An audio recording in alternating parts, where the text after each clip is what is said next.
రేవంత్ రెడ్డి గారికి నేను ఒక ఆఫర్ ఇస్తా ఉన్నా. రేవంత్ రెడ్డి గారు, నీకు నిజాయితీ ఉంటే, నీకు ధైర్యం ఉంటే ఒక పని చేద్దాం. నేను తయారుగా ఉన్నా, నువ్వు ముందుకు రా, జడ్జి గారు ముందు కూర్చుందాం. ఏసీబీ జడ్జి అయినా, హైకోర్టు న్యాయమూర్తి గారైనా, లేదా మీకు ఇష్టమైన న్యాయమూర్తి ఎవరి ముందైనా కూర్చుందాం. మీ మీద ఏసీబీ కేసు ఉంది, నా మీద ఏసీబీ కేసు ఉంది. నీ మీద ఈడీ ఛార్జ్ షీట్ చేసింది, నా మీద ఈడీ విచారణ జరుగుతున్నది. మీరు మొత్తం ఈ టీవీలు అన్నీ ఉన్నాయి కదా, మొత్తం మీడియా ఉంది కదా, లైవ్ టీవీ పెట్టండి. నేను రేవంత్ రెడ్డి గారు ఇద్దరం కూర్చుంటాం న్యాయమూర్తి ముంగట. మీరు ఏ ప్రశ్నను అడగండి కేసుకు సంబంధించి, ఆయన కేసు నా కేసు. ఇద్దరికి లై డిటెక్టర్ పరీక్ష పెట్టండి, ఇద్దరికి కూడా లై డిటెక్టర్ పరీక్ష పెట్టండి.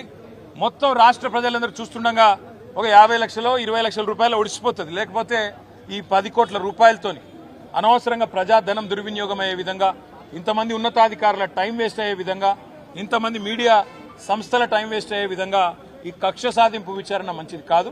నేను రెడీగా ఉన్న రేవంత్ రెడ్డి, నీకు ధైర్యం ఉంటే ముందుకు రా.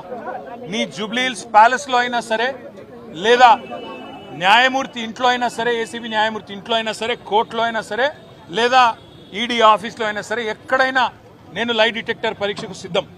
నువ్వు కూడా రా, ఇద్దరం కూర్చుందాం. దొంగెవరో, ఎవరేందో, ఎవరి నిజాయితీ ఏందో రాష్ట్రం మొత్తం చూస్తుంది. నీకు ధైర్యం ఉంటే వెంటనే నిర్ణయం తీసుకో.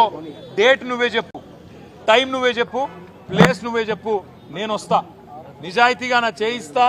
నువ్వు లై డిటెక్టర్ పరీక్ష పెట్టి నువ్వు కూడా పెట్టుకొని కూర్చో. ఎవరు ఏందో రాష్ట్ర ప్రజలకు తేలుతుంది.